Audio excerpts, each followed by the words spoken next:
प्यारे दर्शकों नमस्कार। तारीख आज 18 जनवरी 2026 दिन रविवार, हिंदी तिथि माघ माह, कृष्ण पक्ष अमावस। आइए नजर डालते हैं हमारे प्यारे राज्य उत्तराखंड की तमाम बड़ी खबरों पर। वीडियो शुरू करने से पहले कमेंट बॉक्स में जय हिंद लिखकर हमें सपोर्ट करें।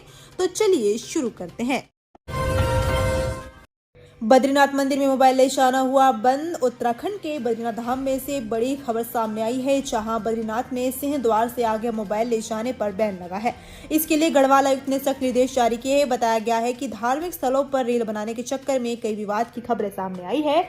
इसके चलते गढ़वाल आयुक्त ने ये ठोस कदम उठाया है। दरअसल ट्रांजिट कैंप ऋषिकेश में गढ़वाल आयुक्त विनय शंकर पांडे ने बैठक बुलाई है, जिसमें 4 धाम यात्रा तैयारी को लेकर चर्चा की गई। बैठक में गढ़वाल आयुक्त ने कहा कि बद्रीनाथ में सिंह द्वार से आगे अब मोबाइल ले जाने पर बैन रहेगा। उन्होंने अधिकारियों को निर्देश दिए कि मोबाइल जमा करने के लिए शीघ्र व्यवस्था बनाएं, ताकि लोगों को किसी भी तरह की परेशानी का सामना न करना पड़े।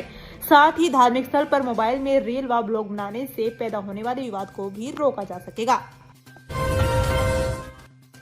दून से पांवटा साहिब की दूरी बस 35 मिनट में होगी तय। नेशनल हाईवे का निर्माण 95% हुआ पूरा। भारतीय राष्ट्रीय राजमार्ग प्राधिकरण की तरफ से बनाई जा रही देहरादून पांवटा साहिब नेशनल हाईवे का निर्माण 95% पूरा हो चुका है। 40 किलोमीटर के इस हाईवे पर यमुना नदी पर 1.17 मीटर का पुल बनाया गया है। हिमाचल की तरफ इस पुल पर अप्रोच रोड बनाने का काम चल रहा है।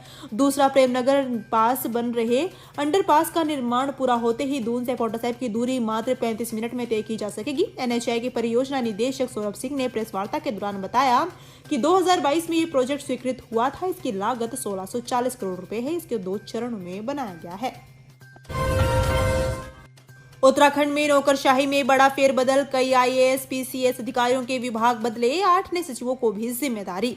धामी सरकार ने शनिवार को अफसरशाही में बड़ा बदलाव किया है। 19 आईएएस और 11 पीसीएस अफसरों के तबादले किए गए हैं। इसके तहत आवास, स्वास्थ्य, पेयजल, सहकारिता, आयुष, नियोजन जैसे अहम विभागों के सचिव बदले गए हैं। वहीं हाल ही में पदोन्नत होकर सचिव बनने वाले अफसरों को भी जिम्मेदारी दी गई है। प्रमुख सचिव आर मीनाक्षी सुंदरम का बोझ हल्का करते हुए सरकार ने उनसे आवास, मुख्य प्रशासक, आवास एवं नगर विकास प्राधिकरण की जिम्मेदारी हटा दी है। उन्हें कोई नया विभाग नहीं सौंपा गया। सचिव मुख्यमंत्री शैलेश बघेल से पेयजल हटाकर रणवीर चौहान को दिया गया है। सचिव रणवीर सिंह चौहान से राज्य संपत्ति व आयुक्त खाद्य की जिम्मेदारी हटाई गई है।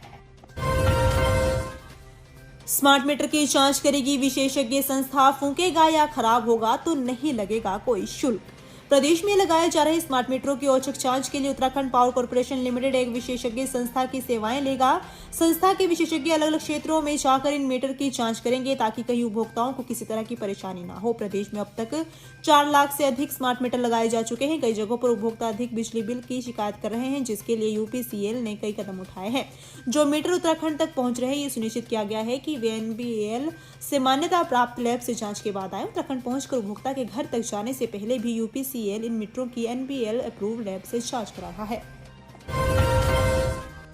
राजधानी दून में बनेगा 4 लेन का elevated corridor. Metro rail corporation के प्रस्ताव में बदलाव। राजधानी में बस रैपिड ट्रांजिट सिस्टम के लिए राजधानी में 4 लेन का एलिवेटेड कॉरिडोर बनेगा। इनमें 2 लेन का प्रयोग बीआरटीएस और 2 का सामान्य बसों के संचालन में होगा। यूकेएमआरसी ने 2 लेन का प्रस्ताव मुख्य सचिव के सामने रखा था, लेकिन भविष्य में यातायात दबाव को देखते हुए मुख्य सचिव ने इसे 4 लेन का बनाने के लिए परीक्षण करने के निर्देश दिए हैं। मुख्य सचिव आनंद वर्धन को सचिवालय में मेट्रो रेल, शहरी बुनियादी ढांचा और भवन निर्माण लिमिटेड के निदेशक मंडल की 35वीं बैठक की अध्यक्षता कर रहे थे। इस बैठक में यूकेएमआरसी ने निदेशक मंडल के सामने कई प्रस्ताव रखे, जिन पर बोर्ड ने निर्णय लिए। स्टार्टअप इंडिया रैंकिंग में प्रदेश को मिला लीडर का दर्जा। उद्योग मंत्रालय ने दी मान्यता। स्टार्टअप इंडिया रैंकिंग में उत्तराखंड को लीडर का दर्जा मिला है। भारत सरकार के वाणिज्य एवं उद्योग मंत्रालय के अंतर्गत उद्योग संवर्धन एवं आंतरिक व्यापार विभाग द्वारा जारी राज्यों की स्टार्टअप इकोसिस्टम रैंकिंग में उत्तराखंड को मजबूत स्टार्टअप इकोसिस्टम विकसित करने में लीडर के रूप में मान्यता प्रदान की गई है। इस उपलब्धि के लिए राष्ट्रीय स्टार्टअप दिवस के अवसर पर उत्तराखंड सरकार के उद्योग विभाग को सराहना का प्रमाण पत्र प्रदान किया गया।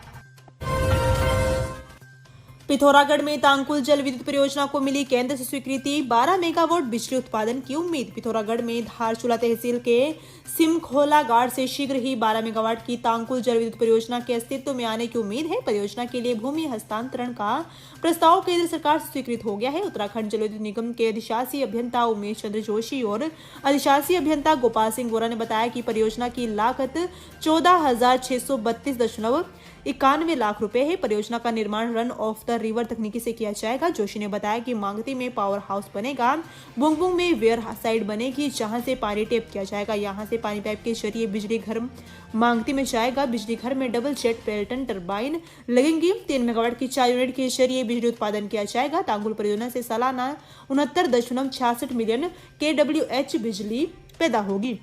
ये परियोजना पिछले कई वर्षों से भूमि हस्तांतरण एवं अन्य कारणों से लंबी थी। अब केंद्र सरकार से स्वीकृति मिलने के बाद उत्तराखंड जल विद्युत निगम बोर्ड ने परियोजना के डिजाइन एवं ड्राइंग के टेंडरों की प्रक्रिया के लिए वित्तीय स्वीकृति दे दी है। खाद्य आपूर्ति मंत्री रेखा आर्या के सामने उठे सवाल, सड़ा राशन बांटने से लोगों में आक्रोश। पिथौरागढ़ के 7 शिलिंग इंटर कॉलेज में लगे शिविर में खाद्य आपूर्ति मंत्री रेखा आर्या पहुंची तो लोगों ने सड़ा राशन बांटने पर आक्रोश जताया।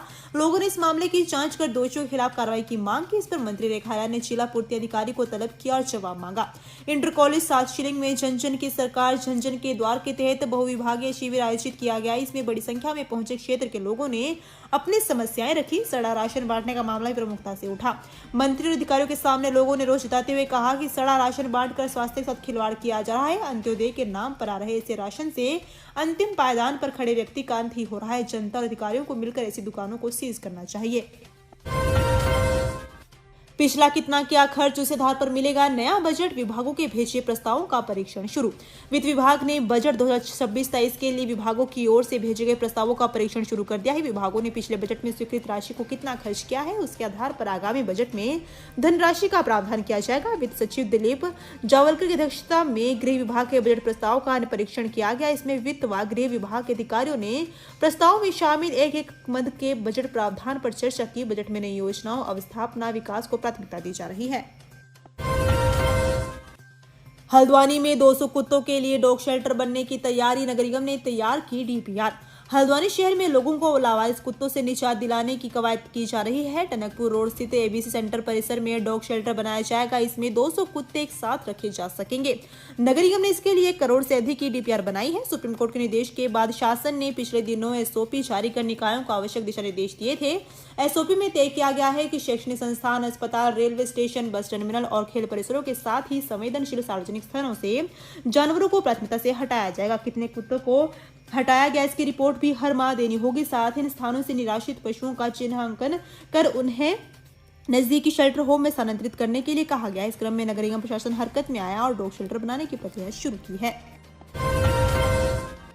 शर्मनाक, नाबालिग से दुष्कर्म, 3 माह की गर्भवती होने पर पता चला, परिजनों के उड़े होश। जनपद चमोली के गैरसैंण में से शर्मनाक घटना सामने आई है जहां एक युवक ने नाबालिग बच्ची के साथ दुष्कर्म किया। नाबालिग 3 माह की गर्भवती हुई। अस्पताल में जांच के दौरान मामले का खुलासा हुआ है। पीड़िता के परिजनों की तहरीर पर पुलिस ने आरोपी युवक के खिलाफ मामला दर्ज किया है। मिली जानकारी के अनुसार गैरसैंण में गांव निवासी एक नाबालिग के साथ दुष्कर्म हुआ। परिजनों के डर से किशोरी ने घटना के बारे में किसी को नहीं बताया। इसी बीच अचानक लड़की की तबीयत खराब हो गई। आनंद फानन में परिजन उस अस्पताल लेकर पहुंचे जहां डॉक्टर ने मेडिकल जांच की जिसमें नाबालिग 3 माह की गर्भवती मिली। चिकित्सकों ने परिजनों को मामले की जानकारी दी जिससे उनके होश उड़ गए। पढ़ाई के दबाव से परेशान होकर जम्मू कश्मीर से हरिद्वार पहुंचे 2 किशोर, पुलिस ने परिजनों को सौंपा। पढ़ाई के दबाव से परेशान होकर जम्मू कश्मीर से छात्रावास से भागकर 2 किशोर हरिद्वार पहुंच गए। हरकी-पैड़ी क्षेत्र से दोनों को एंटी ह्यूमन ट्रैफिकिंग यूनिट की टीम ने रेस्क्यू कर लिया। परिजनों के हरिद्वार पहुंचने पर दोनों को उनके सुपुर्द कर दिया गया।